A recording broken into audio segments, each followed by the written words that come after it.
کیوں بار بار کہہ رہے ریفارمز؟ اور یہ ریفارمز کی ضرورت ہے. پرو ریفارمز چاہیے, پرو پیپل ریفارمز چاہیے. ریفارمسٹ ایجنڈا ہونا چاہیے, صرف سیکورٹی سٹیٹ کا ایجنڈا نہیں ہونا چاہیے کہ آپ نے گورن کرنا ہے گورے کی طرح, آپ نے اس ملک کو بھیڑ بکریوں کو ہجوم کو ایک گورن کرنا ہے, وہ ایجنڈا نہیں. یہاں ریفارمز کا ایجنڈا چاہیے. اور وہ ایجنڈا سچی بات ہے اس کی ڈیبیٹ ہی بڑی کم ہوتی ہے ہمارے میڈیا کے اوپر بھی, ہماری پارلیمان کے اندر بھی, ہماری پولیٹیکل پارٹیز کے اندر بھی, اور ہماری پارٹی میں تو پھر بھی ہوتی ہے. پیپلز پارٹی میں وہ بالکل ہوتی ہے. ہم آپس میں ڈیبیٹ بھی کرتے ہیں, تنقید بھی ہوتی ہے اور کھل کے بات ہوتی ہے. اور انشاءاللہ وقت آئے گا آہستہ آہستہ یہ میں سمجھتا ہوں ساری پارٹیوں میں ہونا چاہیے, اور پھر یہ آپ ڈیلیور کر سکتے ہیں. ادروائز اس بیوروکریٹک سسٹم میں اگر آپ ریفارمز نہیں کریں گے, آپ بے شک رانا مبشر کو یا نظیم افضل چند کو لا کے پرائم منسٹر بنا دیں, آپ نہیں ڈیلیور کر سکیں گے. چند صاحب میرے ساتھ موجود ہیں جی, چند صاحب سے گفتگو کا سلسلہ جاری رکھیں گے ہم. چند صاحب میرے ساتھ موجود ہیں جی, چند صاحب سے گفتگو کا سلسلہ جاری رکھیں گے ہم. اچھا مجھے ایک بات بتائیں, دیکھیں ریفارمز جو ہیں اس میں تو پولیس ریفارمز چاہیے, اس میں جوڈیشل ریفارمز چاہیے, اس میں there like so many other things, اس میں امینڈمنٹس چاہیے کسی حد تک, کچھ کلازز میں امینڈمنٹس چاہیے 18th امینڈمنٹ کی, کچھ NFC ایوارڈ میں کچھ آلٹریشنز چاہیے. اس میں مطلب مجھے جو سمجھ آتی ہے, مجھے 3-4 چیزیں جو میں نے آپ کو گنوائی وہ مجھے سمجھ آتی ہے. اب NFC ایوارڈ ہو, 18th امینڈمنٹ کی کچھ کلازز ہوں, پولیس ریفارمز ہو, جوڈیشل ریفارمز ہو, یہ مجھے جو سمجھ آتی ہے کرنی چاہیے, یہ ہونی چاہیے, اور اس کے بغیر گزارا نہیں ہے. تو اگر یہ ریفارمز اگر پولیٹیشنز نہیں کر سکتے کیونکہ ان کے اپنے اپنے انٹرسٹ ہیں, سو ان کو میجورٹی کی بات کرو, سب کی بات نہیں کر رہا, سو میجورٹی پولیٹیشنز کے اپنے اپنے انٹرسٹ ہیں, تو اگر نہیں کریں گے تو کون کرے گا؟ رانا صاحب آپ کی بات بالکل ٹھیک ہے.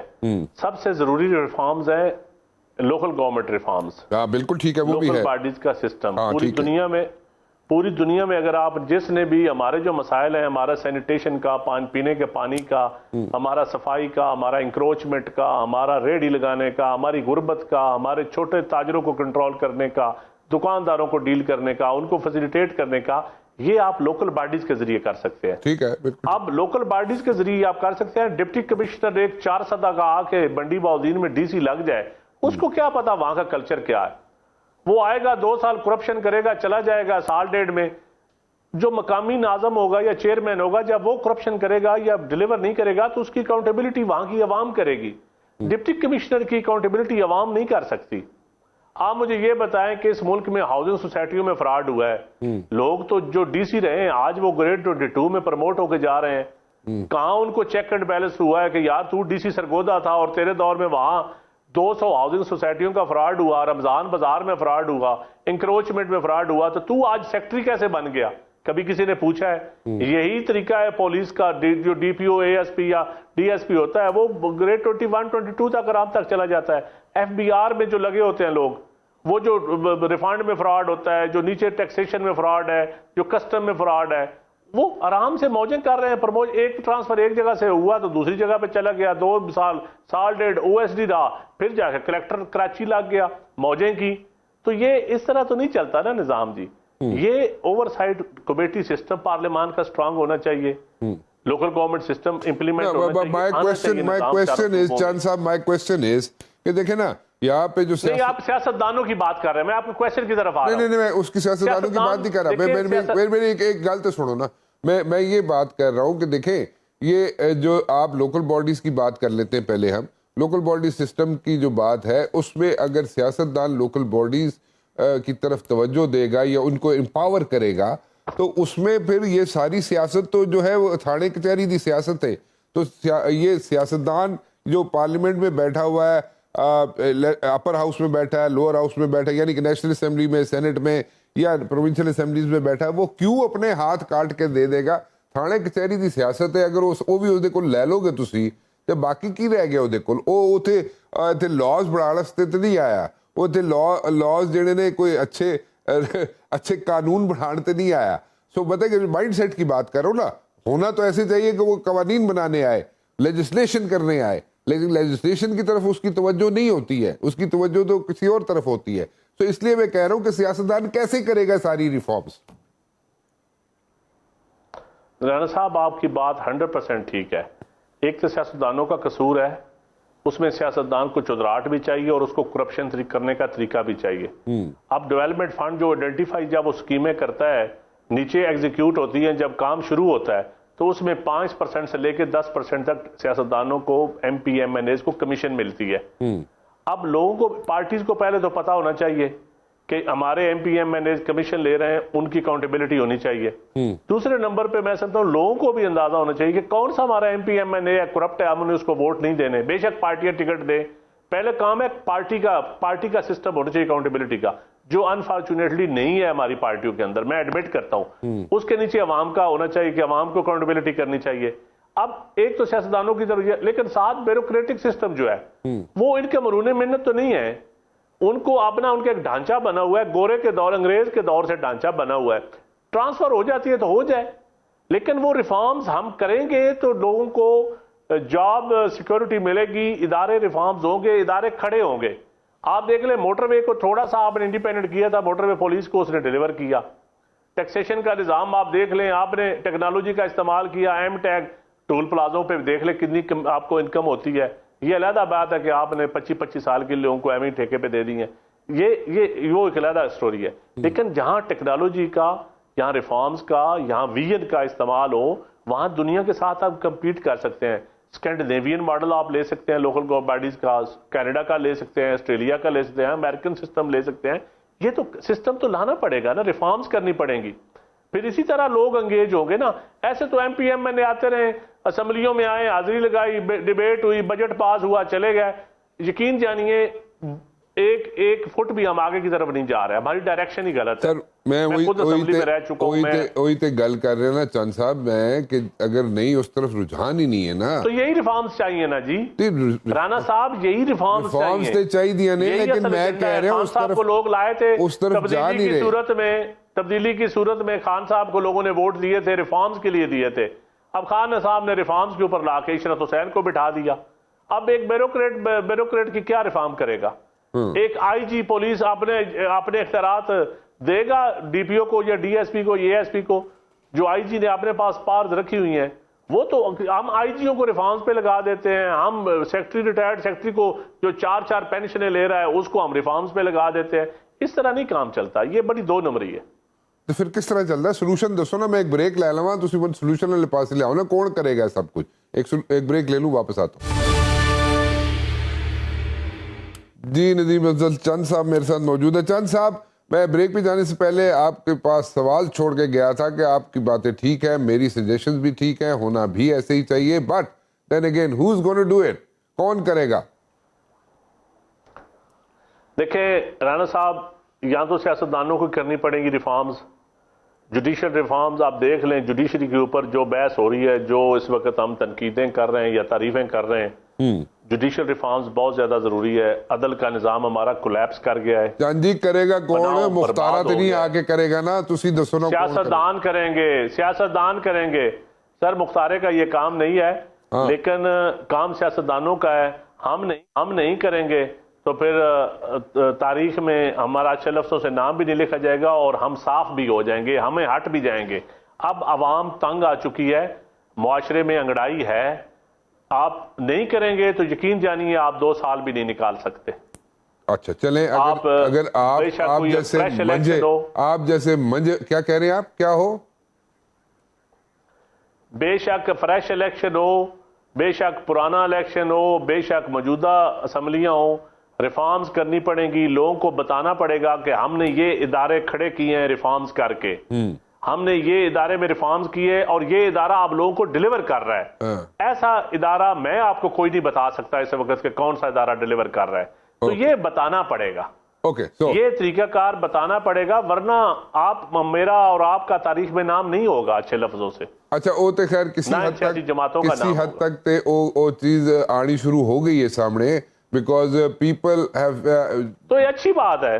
نہیں اچھی بات نہیں، میں کچھ اور گل کر رہا ہوں، تسی پہلے اچھی بات کر دیتی ہے، میری گل تے پوری سن لو تسی۔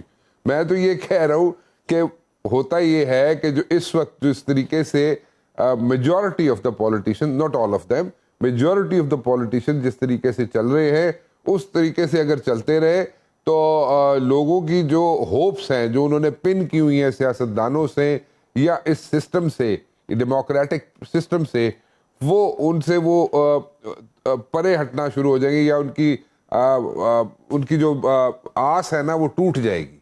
سو وہ ٹوٹنا شروع ہو گئی ہے کسی نہ کسی حد تک. سو اگر یہ نہ ہوا تو پھر ایک مشکلات ہوں گی, اور ایک اور مشکل کھڑی ہو جائے گی یہاں پہ. اور اگر پولیٹیشین نہیں کریں گے تو میں آپ سے جو پوچھ رہا ہوں وہ یہ ہے چند صاحب, تو پھر کون کرے گا؟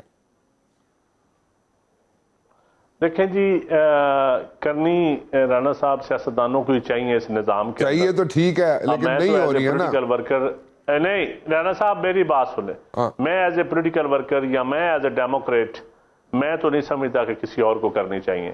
لیکن جب ہم ناکام ہوں گے تو پھر کسی اور کو ہم کیسے روک سکتے ہیں؟ غیر جمہوری قوتوں کو ہم کیسے روک سکتے ہیں؟ ٹیکنوکریٹس کو ہم کیسے روک سکتے ہیں؟ کسی اور کو ہم کیسے روک سکتے ہیں؟ جب ہم ڈیلیور نہیں کریں گے تو پھر ہمارے پاس جسٹیفیکیشن بھی کوئی نہیں ہوگی کہ ہمیں رہنے دیا جائے. بالکل ٹھیک ہے, بڑی اچھی آپ نے بات کی ہے. Fair enough, you are being very honest, بات تو ٹھیک ہے آپ کی. But anyways we want the democracy to flourish, چلتی رہے, بہت اچھا ہے. لیکن اگر صحیح کہہ رہے ہیں, اگر نہیں ڈیلیور کریں گے پولیٹیشین تو پھر الٹیمیٹلی کہ کوئی بھی نظام آئے اس کو کیسے آپ لوگ اس پہ آبجیکٹ کر سکیں گے, جناب یہ نہیں ہونا چاہیے, چاہے وہ ٹیکنوکریٹک سسٹم ہو چاہے وہ کوئی بھی سسٹم ہو. اچھا تھوڑا سا ایک چیز بتائیں, میں تھوڑا سا پیچھے جانا چاہ رہا ہوں. آپ نے ذکر کیا آپ زلفی بخاری صاحب کے ساتھ گئے, عمران خان صاحب کو آپ نے جناب ریزگنیشن دیا. زلفی بخاری صاحب کو آپ نے اپنا ساتھ اس لیے رکھا کہ تاکہ ایک گواہی روے, ٹھیک ہے, جو منو سمجھ آندی گل تھی. لیکن آپ نے کہا کہ اعظم خان جو تھے اور شہزاد اکبر جو تھے, ان کی جو اپروچ تھی ٹورڈز ڈیموکریسی, یا کوئی ورڈ آپ نے یوز کیا تھا, جسٹ فارگیٹنگ دیٹ ورڈ, لیکن ان کی اپروچ وہ نہیں تھی, پولیٹیکل اپروچ نہیں تھی ان کی. میرے خیال میں یہی ورڈ آپ نے یوز کیا تھا. تو پولیٹیکل اپروچ نہیں تھی, اور وہ اسرٹ بھی کرتے تھے عمران خان کے اوپر, کیونکہ وہ اپنی جو رائے دیتے تھے عمران خان ان کو بائے بھی کرتے تھے, ان کی بات مانتے بھی تھے, سمجھتے بھی تھے. سو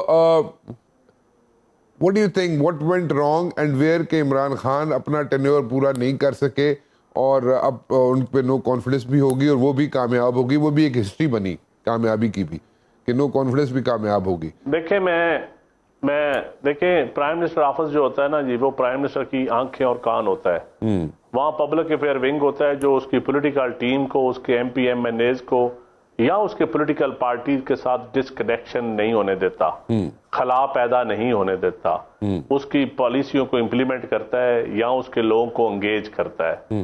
میں تھوڑی سی وضاحت اس لیے کر رہا ہوں. انفارچونیٹلی خان صاحب کا دور آیا, خان صاحب نے میری ذمہ داری لگائی. جب میں نے وہ کوشش کی تو مجھے اعظم خان صاحب نے منع کر دیا.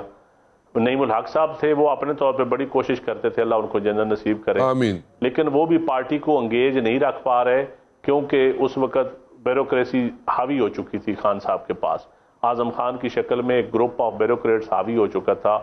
IB ان کے پاس تھی. اعظم خان نے آپ کو منع کیوں کر دیا, منع کیا کیا آپ کو اعظم خان؟ میں میٹنگز بلانا چاہتا تھا ڈیولپمنٹ کے اوپر, یا MNAs کو ساتھ لے کے KPK سے میں نے شروع کیا, تو اس نے کہا نہیں اس کی ضرورت نہیں ہے. پھر میں آپ کو بتاؤں, کہتے ہیں خان صاحب ٹینور کیوں نہیں مکمل ہوا. میں آپ کو بتاتا ہوں کہ MNAs کی کئی MNAs کی بےعزتی کی اعظم خان نے, اس کی بیوروکریسی نے, PM سیکریٹریٹ کی نے. وہ پھٹکنے نہیں دیتے تھے خان صاحب کے پاس. تو یہ پھر لوگ ناراض ہونا شروع ہو گئے. جو حلقے کے لوگ ہوتے ہیں وہ ایک بڑا ذمہ داری ہوتی ہے ان کے اوپر, وہ بڑا پریشر ہوتا ہے پیچھے حلقے کے لوگوں کو اپنے اوپر. اس کو آ کے انہوں نے کہیں آ کے ڈیلیور, انہوں نے کچھ اپنا ایگزاسٹ ہونا ہوتا ہے, کوئی بیان کرنا ہوتا ہے, کچھ ان کو مداوا چاہیے ہوتا ہے. تو وہ وہاں آل ان آل خان صاحب تھے, اعظم خان صاحب, یا ان کی ٹیم تھی. ان کی ٹیم کون سی تھی؟ ان کی ٹیم شہزاد اکبر تھا, ان کے کچھ اور لوگ تھے. پوری KPK سے وہ بیوروکریسی کی ٹیم لائے تھے, جو پورٹل, پرائم منسٹر پورٹل کے اوپر بھی جن کا قبضہ تھا, ڈیلیوری ونگ کے اوپر قبضہ تھا, یہ کیا ہوتا ہے پبلک افیئر ونگ کے اوپر قبضہ تھا. تو یہ IB کے اوپر ان کا اپنا بیج میٹنگ, انہوں نے اپنا دوست لگوایا تھا DG IB. تو یہ ایسے کام تھے جن کے رپورٹس بھی ان کی مرضی کی بنتی تھی اور سارا کچھ ہوتا تھا. اور اسی وجہ سے سیاسی لوگ ناراض ہونا شروع ہو گئے ان کے اپنی ٹیم کے, اور خان صاحب اپنی پارٹی کے لوگوں کو بھی ٹائم نہیں دے سکے تھے. ایک ڈسکنیکشن. تو میں سمجھتا ہوں یہ ان کا بہت بڑا فالٹ تھا جس کی وجہ سے وہ ڈیلیور نہیں کر سکے. اور ان کے جو پولیٹیکل لوگ بھی جو ان کے ساتھ قریبی تھے وہ کے پی کے زیادہ قریبی تھے، پنجاب سندھ یا بلوچستان کے لوگ زیادہ قریبی نہیں تھے. صحیح. اچھا تو یہ پھر ان کے جو علیم خان جو لوگوں کو جانتا تھا یا جے کے ٹی جو لوگوں کو جانتا تھا وہ بھی ناراض ہو گئے. تو ایک ساری ٹیم ہی درم برم ہو گئی. یہ ان کے ایک میجر فالٹ تھا جو وہ ڈیلیور نہیں کر سکے، یا جن وجہ سے لوگ ان سے ناراض ہوئے اور انہی لوگوں نے پھر عدم اعتماد میں ان کے خلاف ووٹ دیا. کسی کے کہنے کی ضرورت نہیں تھی، میں یہ آپ کو بتا دوں. اور یہ ہاں پہلے یہ ہوتا تھا کہ نیوٹرل جو ہوتے جن کو نیوٹرل کا دان دیتے وہ پہلے لوگوں کو اسمبلیوں میں پکڑ کے لے جاتے، جاؤ یار ووٹ کرو فیٹ ایف کے اوپر کرو، خان صاحب کا فلاں بل پاس کرواؤ فلاں. یہ خان صاحب نے خود کہا ہے، خود انہوں نے ایڈمٹ کیا اپنے انٹرویو میں. تو پھر انہوں نے کہنا لوگوں کو چھوڑ دیا کہ آپ راضی رہیں یا ناراض رہیں، تو پھر لوگ ناراض ہونا شروع ہو گئے. یہ ایک فالٹ تھا. اچھا میں نے ایک دفعہ یہ بھی پوچھا تھا شہزاد اکبر صاحب، کیونکہ اکاؤنٹیبلٹی کو ایز سچ ڈائریکٹلی یا انڈائریکٹلی وہ لک آفٹر کر رہے تھے، تو میں نے خان صاحب سے پوچھا تھا ایک انٹرویو میں کہ جناب خان صاحب آپ کے لوگ جو ہیں وہ اکاؤنٹیبلٹی کا جب پروسیس شروع ہوا تھا اور بڑی لمبی لمبی پریس کانفرنسز ہوتی تھیں، اینڈ سو مچ سو کہ مطلب کہ وہاں پہ پورے تھدے رکھے جاتے تھے ڈاکومنٹس کے، اور کہا جاتا تھا کہ they have got like documentary evidences against A B C جو بھی پولیٹیشین تھے اس وقت کے اپوزیشن کے، لیکن ایز سچ نیٹ رزلٹ نہیں نکلا. تو خان صاحب کا جواب یہ تھا کہ میری ٹیم اکاؤنٹیبلٹی کرنے والی ٹیم جو تھی وہ ڈی تک تو پہنچ جاتی تھی، لیکن جب گول کرنے کا وقت آتا تھا تو گول نہیں کر سکتی تھی. So in so many words he admitted this thing کہ جناب وہ ڈیلیور ایز سچ نہیں کر سکی اکاؤنٹیبلٹی جو کر رہی تھی ٹیم ان کی. اچھا ایک بات بتائیں، الیکشنز کیا ہر چیز کا حل ہے؟ دیکھیں جی الیکشن ہر چیز کا حل نہیں ہے، لیکن الیکشن حل ہے بھی. دیکھیں اب سیاستدان اگر آپس میں نہیں بیٹھیں گے، یہ لڑائی جاری رہے گی تو پھر یہ سسٹم کولیپس کر جائے گا. سیاستدانوں کو آپس میں بیٹھنا پڑے گا اور سیاستدانوں کو بات چیت کرنی پڑے گی، اور وہ پارلیمان سب سے بہتر جگہ ہے، پارلیمان سب سے بہتر گراؤنڈ ہے جس میں بیٹھ کے سیاستدان کھیل سکتے ہیں. بے شک مخالف ٹیمیں ہوں، دو ٹیمیں ایک دوسرے کے مخالف ہوں، ایک ورلڈ کپ جیتتا ہے ایک ہارتا ہے، لیکن گراؤنڈ کے اندر رہ کے ان کو کھیلنا پڑتا ہے. اور سیاست کا گراؤنڈ پارلیمان ہے، پارلیمنٹ ہے. تو اس گراؤنڈ میں ہی آپ نہیں آئیں گے تو پھر آپ سیاست کیا کھیلیں گے؟ پھر آپ نے سیاست میں ڈیلیور کیا کرنا ہے؟ سیاست پی آر ہے، انگیجمنٹ ہے، ڈیلیور کرنا ہے. اچھا چاند صاحب مسئلہ پتہ کی ہے، مسئلہ فی الحال تو یہ ہے کہ کوئی بھی لوگ جو ہیں جتنے سیاستدان ہیں اس وقت، اگر کسی کی میجورٹی سیاستدانوں کی یا لیڈرز کی اگر یہ تمنا ہے بھی کہ جناب وہ مل کے بیٹھیں، تو پھر بھی دو چار ادھر سے اٹھتے ہیں، انکلوڈنگ خان صاحب بھی کبھی کہتے ہیں کہ جی میں بیٹھنے کے لیے تیار ہوں، کبھی جناب وہ نہیں بیٹھنے کے لیے تیار ہوتے. And same is the situation with the people who are in the corridors of power right now, ان کی بھی یہی سچویشن ہے. سو بیٹھنے کے لیے تو اس وقت اگر دیکھا جائے تو دلوں کوئی بھی نہیں تیار، اور سیریسلی کوئی بھی نہیں بیٹھنے کے لیے تیار. اصل میں تو بیٹھنا چاہیے، ٹی او آرز بنائیں، ایجنڈا بنائیں، ایک کمرے میں بند ہو اور سارے وہاں پہ فیصلے کر کے نکلیں اور پھر انتخابات کی طرف جائیں، تاکہ جو بھی رزلٹ نکلے انتخابات کا وہ ہر ایک کو منظور ہو، اس پہ ایکسیپٹ کرے اس کو. لیکن وہ ایسا ہو نہیں رہا. میں آپ کی بات سے اتفاق کرتا ہوں. یہ خان صاحب ایک پاپولیرٹی تھی انہوں نے بنائی ہوئی تھی کہ وہ پاپولر ہے. ایک لیڈرشپ ٹھیک ہے، مضبوط لیڈرشپ بھی بنے، ابھرے بھی لوگ، ان کے سے ینگسٹر ان کے پیچھے بھی لگ گئے. اس کامیابی کو انہوں نے کسی سانچے میں ڈالنا بھی تھا نا. استعمال لیڈرشپ یہی ہوتی ہے کہ آپ کسی چیز کو جب آپ ایک پاپولر ویو ہوتی ہے یا نعرہ ہوتا ہے یا سلوگن ہوتا ہے، اس کو ماڈیفائی کر کے آپ نے ایک ڈالنا ہوتا ہے ایک طریقہ کار کے تحت، تاکہ آپ اپنے فالوورز کو اپنے ورکروں کو مایوس نہ کریں، ڈیلیور کر سکیں. اور انفارچونیٹلی خان صاحب وہ نہیں کر سکے. پاپولر ہوئے، ایک ویو چلی، سارا کچھ ہوا، پہلے تو اقتدار ملا تو اس میں ڈیلیور نہ کر سکے، پھر اپوزیشن میں آئے، پھر ویو ملی، پھر پاپولیرٹی ملی، لیکن پھر وہ بالکل بند گلی کی طرف، لڑائی کی طرف، شدت پسندی کی طرف چلے، ایکسٹریم پوزیشن لے لی. ایکسٹریم پوزیشن کس کے اوپر لی کہ میں نہیں ملوں گا، میں مذاکرات نہیں کروں گا، میں ٹی ٹی پی سے مل لوں گا، میں ان ڈیموکریٹکس ان لوگوں سے نہیں ملوں گا، یہ چور ہیں، ڈاکو ہیں. بھائی چور ڈاکو کی بات ہے تو خان صاحب آدھے چور ڈاکو تو آپ کی جماعت میں بھی ہیں، پھر آپ ان کو کیوں ٹکٹ دیتے ہیں؟ ان کو نکالیں. آپ کو کمپرومائز کرنا پڑتا ہے سیاست میں، اچھے لوگوں کے ساتھ بھی، برے لوگوں کے ساتھ بھی. پھر آپ نے فیصلے ایسے کرنے ہوتے ہیں کہ برے لوگ ہرٹ ہوں گے، فلٹر ہو جائیں گے، ایگزٹ ہو جائیں گے، اور اچھے لوگ اوپر آ جائیں گے. یہ ایک کامیاب حکمت عملی ہے. لیکن اگر آپ بیٹھیں گے ہی نہیں اپوزیشن کے ساتھ یا اپنی مخالف جماعتوں کے ساتھ، آپ انگیج نہیں کریں گے, لوگوں کے لیے بیٹھیں گے نہیں, تو آپ سسٹم کیسے چلے گا؟ پھر تو گراؤنڈ خراب ہو جائے گا, اور پھر فائدہ کس کو ہوگا؟ جو اس گراؤنڈ کے خلاف سوچ رکھتا ہے. ایک سوچ تو موجود ہے جو کہتی ہے کہ پارلیمانی نظام فیل ہو چکا ہے, ایک سوچ موجود ہے جو کہتے ہیں جمہوریت اچھا نظام ہے, یہاں نہیں چل رہی, یہاں ٹیکنوکریٹک اچھے چل سکتے ہیں, مارشل لا حکومت اچھی چل سکتی ہے, بیوروکریسی اچھا چلا سکتی ہے, ایک سوچ موجود ہے. تو اس سوچ کو تقویت ہم سیاستدان اس اپنی لڑائی کی صورت میں دے رہے ہیں, اپنی شدت گالی گلوچ کی صورت میں دے رہے ہیں, اپنی شدت پسندی کی صورت میں دے رہے ہیں. تو میرا خیال ہے اس سوچ کو بھی ہمیں شکست دینے کے لیے آپس میں بیٹھنا حل ہے.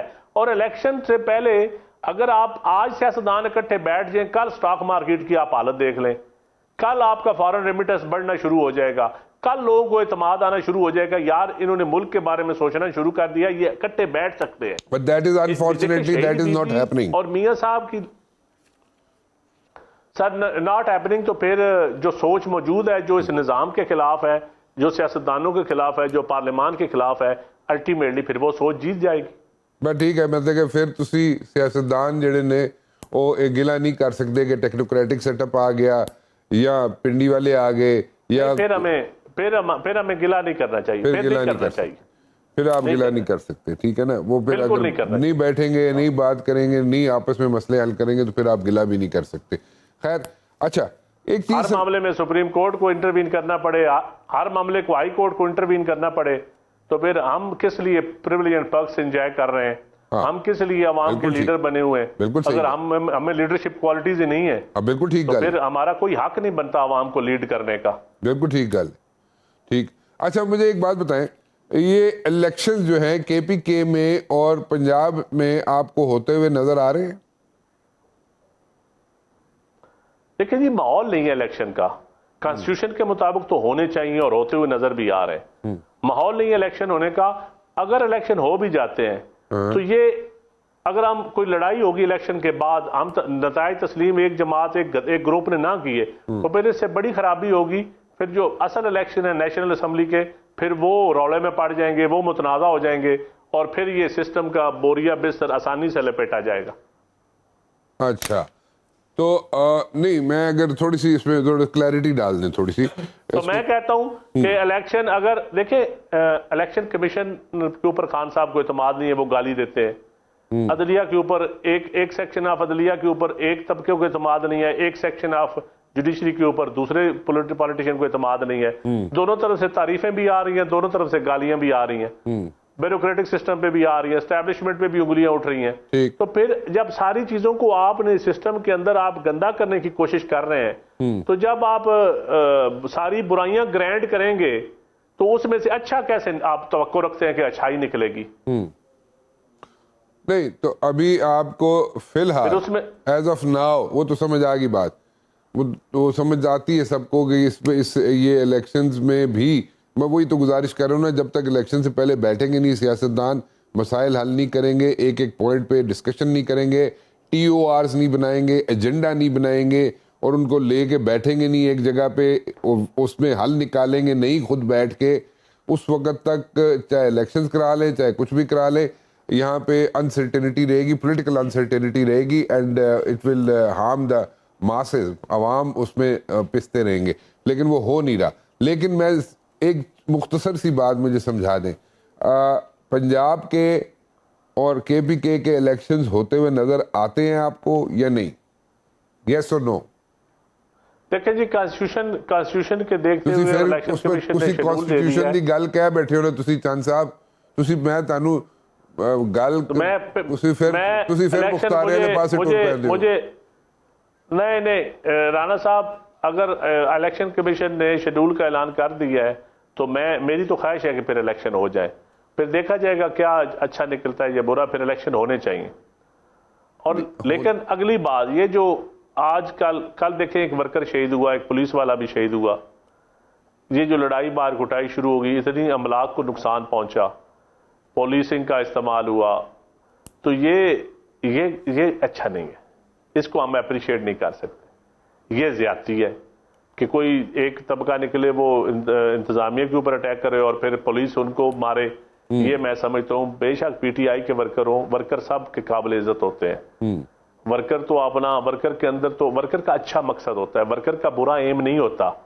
لیڈرشپ کی نیت میں نمبری 1 نمبری یا 2 نمبری ہو سکتی ہے, ورکر تو بیچارہ اچھا نعرہ سنتا ہے, اچھی ہوپ لے کے نکلتا ہے. ٹھیک ہے بالکل. اچھا اور خان صاحب تسی اے مچھی بڑھنا بند کرو, میں تانوں سوال کچھ کرنا پھر تسی اس پاسے ٹر پیندے ہو, جواب کچھ اور دیندے ہو. میں پوچھ رہا تانوں الیکشنز ہوتے ہوئے نظر آتے ہیں یا نہیں, یس اور نو؟ نہیں, مجھے تو الیکشن نظر آ رہے ہیں صوبائی اسمبلیوں کے. مطلب کے پی کے میں اور پنجاب میں ہوتے ہوئے نظر آتے ہیں آپ کو؟ کروانے پڑیں گے الیکشن, ہوں گے الیکشن. اوکے چاند صاحب, thank you very much for talking to me. It's always a pleasure to have you on my show. بہت بہت شکریہ آپ کا. فی الحال رانا مبشر کو اجازت دیجیے جی, اللہ حافظ.